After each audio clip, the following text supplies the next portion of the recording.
stand before you tonight as a 42-year-old. Only my passport violently disagrees. It insists on a much higher number. The gap? No, it's not fluke, it's not luck. The gap is my biological age. It's the food I code in my body with every single bite, with every single plate. What is the one word that evokes your childhood? For me, that one word is food.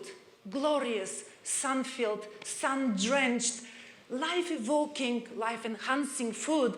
I spent my carefree childhood and communist days in the ancient city of Hisaria, a Roman beautiful sleepy city, where we had a rather grand but also rather dilapidated family home that sat in midst of sultry, lush orchards, plums, figs, apricots, peaches, walnuts, cherries.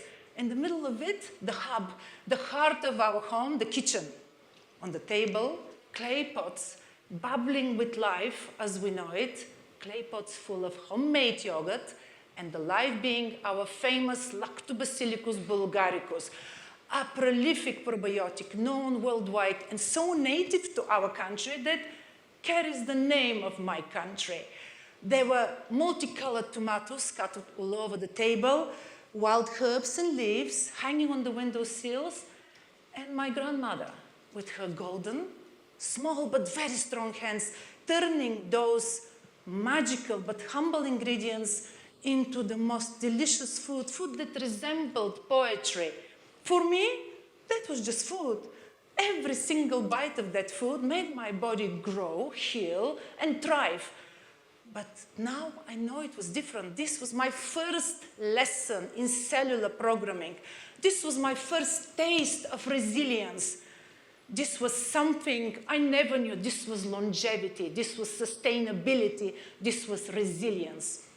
So, I as a chef see things very, very differently. We know food to be calories. Yes, it is. We can't live without food. We can't live without nourishment. Food is fuel. Food is calories. Food is nourishment. Doctors tell us food is medicine. I agree with all this. But as a chef, I see things a little bit different. Why? Because I don't just put ingredients on a plate. Yes, I love to create the most voluptuous, seductive, amazing, delicious, incredibly irresistible Moorish plate. But one thing that I do that is very important, I decode food. I actually reprogram food while I still present you with this amazing, irresistible plate of food. The idea here is that science is being translated through different ways of cooking, through different ways of food pairings, presentations, etc., etc. So I actually, as a chef, translate food for you. I translate science, the science of food on a plate in a form of texture, flavor, aroma, etc., etc. So every bite tells your cells repair, clean up, calm inflammation, slow aging. So how do we do that? The way I cook is by introducing certain key ingredients in my longevity nutrition protocols. What do? I take, for example, broccoli sprouts. Let me tell you how magical, how prolifically incredible this food is. Don't be afraid. Just think of eating maybe 80% of the time with intention and 20% allow yourself the freedom to do anything you want. So broccoli sprouts are these little crunchy, delicious, mustardy flavored, peppery, delicious, delicious sprouts that I sprout myself out of seeds. Nothing like the broccoli that we see in the supermarket. So they have up to 100 times more sulforaphane. Remember, sulforaphane, it's very important. It's a compound that comes from the blueprint in the broccoli sprout, which is actually glucoraphanin. And the glucoraphanin, with a special enzyme, is being made into sulforaphane. Sulforaphane, it's extremely potent in anti-cancerous properties as well as anti-inflammatory. But also what broccoli sprouts do, they cleanse our stresses pathways. We have one particular pathway known as NRF2. And this is the master detox button in our body. And what broccoli sprouts do, they cleanse this very beautifully. And who wants to have stress in their body, really? So the next food that I will talk to you about is very simple. Everybody uses it. It's olive oil, extra virgin olive oil. It's life of polyphenols. Our Mediterranean ancestors, they knew what they were doing. The color, the flavor, the aroma, the taste, the slightly peppery taste. This is all code of resilience. Now, they not only slow down inflammation by adding it to certain foods, but also energizes our cells and boosts our mitochondria. It's another code for resilience. You see, we talked about resilience so much here, and each food that I'm talking to you about gives you that resilience. Turmeric, gold, beautiful, fluorescent, gorgeous root. I use it in root form, but if you can't use it in root form, you can actually get it in a powder form. With its main component of curcumin, it has a great effect. I call it the DNA whisperer because it really calms down our inflammation, helps with the health of our DNA. But if you add black pepper to it, and here is the chef's secret for you, the consumption, the absorption, the bioavailability of the curcumin for us becomes 20 times more. And this is where the power of food pairings comes together. So repair, calm, slow down aging, this is what turmeric does. So as you see, some foods only work very well when they're paired together. We're not talking about, oh, orange and chocolate, a marriage made in heaven. Yeah, very nice, but not just for taste. I want one ingredient to help the other ingredient release all the possible goodness for me while I consume it.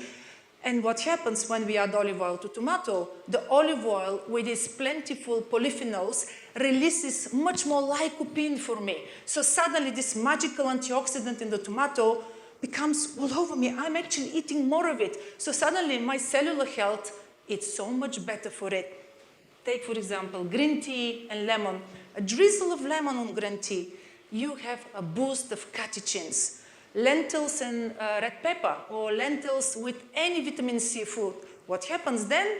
You have a lot more absorption of iron from the lentils. Arugula and olive oil, the nitric oxide in the arugula, it's helped by the polyphenols in the olive oil, which means beautiful, healthy, vibrant arteries and amazing vascular health. So the chef's secret again is not what we eat, but is how we combine.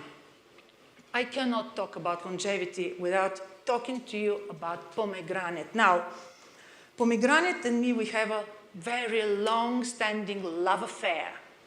And pomegranate is this symbol of life. It's jewel, it's ruby, it's bursting with everything that talks to me, culinary heritage, bridging with cutting-edge science. Why?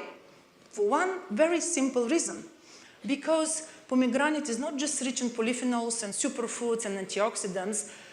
Pomegranate has become one of those foods that actually comes from ancient orchards, yes, but it's prolifically important to modern medicine. And why is that? Because it helps one particular bacteria within our gut microbiome. Now, I'm talking about Akkermansia muciniphila. In our microbiome, we have 39 trillion bacteria. And if you follow landmark studies, a lot of scientists and doctors now talk about a handful of bacteria that is very important for our longevity. One of these bacteria is Akkermansia muciniphila. I love this bacteria so much. It's so important to me. It's so important to you. And you will find that some of you don't have it. Like I found about 3 years ago when I did my first microbiome gut test, functional test, that I had zero. And I thought, how? I drink so much pomegranate juice. I changed my protocol. I changed my diet. I started consuming pomegranate seeds with everything. I would chew them, I will eat them, because the body knows how to deal with that. There's no problem. Within 16 months, not very soon, within 16 months, I repeated the test.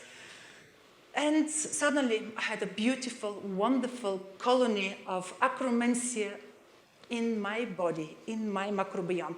Akkermansia is actually so important, is known as the gatekeeper of your gut. And now, here is the extraordinary part of it. Why? Because landmark studies and leading oncologists will tell you, they're proving now, it blows my mind, that Akkermansia muciniphila is an indicator and a modifier in patients with cancer immunotherapy treatments. What does it mean? It means that if it's there, the treatment works, and if it's not there, the treatment does not work. And all the references are here for you if you should want to read them. It is that fascinating. So suddenly, again, I repeat, a simple, humble, beautiful, gorgeous, stunning, mystical, incredible fruit plays role in the cutting-edge science of cancer immunotherapy. And I love that about food. And I love the fact that we chefs, we hold that power. And you hold that power because you cook in your kitchen. So our body is grateful. And we have only one job, only one simple job, to listen to our body. So the question is, are you listening to your body? Because the body speaks to energy, cravings, discomfort, clarity. But are we listening to our body? Because you may go to the most expensive doctor in the world, the fanciest, the most famous. He will never know your body like you know your body. The question is to listen. And then it comes to a choice. We have two things to choose from. One is whole food, going back to nature, and the other one is processed food. Of course, nobody will make a conscious effort to go and eat processed food, of course, but inevitably, a very huge percentage of people worldwide end up eating constantly and only processed food. Whole food, as nature intended it, is full of vibrancy, vitality, energy, etc. It's wholesomeness, it's life, it's actually desire, it's passion. And processed food is genetically modified, it's colors, artificial. It confuses your body, throws you off of your balance. You don't know what's happening. You don't know whether you're coming or going. You become somebody else. Your mind is muddied. You have brain fog. So suddenly you're thinking, but you start getting used to it. And then one day you develop an inflammatory illness, an inflammatory disease. So the choice is yours. And at the end of the day, the secret does not belong to a pill. The secret is not in a laboratory. No, the secret is in your kitchen. The secret is back to nature, back to basics. It's that simple. Of course, we're all busy. We're all involved in the rat race. But unless you prioritize your health, there will be nothing else. So when we talk about secrets, this secret is in the kitchen.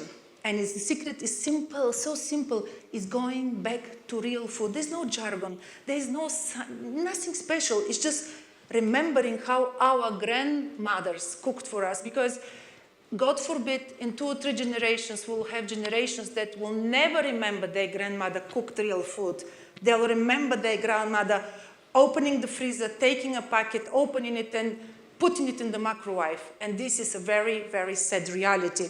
So, food is not just fuel and nourishment. Food is information. The choice is yours. What information you want to input in your body. Because longevity is not a given. Longevity is earned.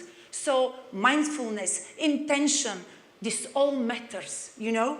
So every single plate holds the power to heal, to repair, to nurture, and even reverse aging. Yes, isn't it amazing to live this incredible life, have this incredible chronological age, and have this wisdom, because life is generous. Life gives you this incredible amount of wisdom, but at the same time you're young, you're vibrant, you're running around with your grandchildren, and suddenly you're thinking, wow, I have the best of both worlds. And this leads me to what I want to say at the very end. This is not just my story. This can be your story. This can be our story. Your kitchen is your clinic. Your fork is your prescription. And your journey to wholesomeness, to health, to resilience, to Longevity begins with your next bite. Thank you very much.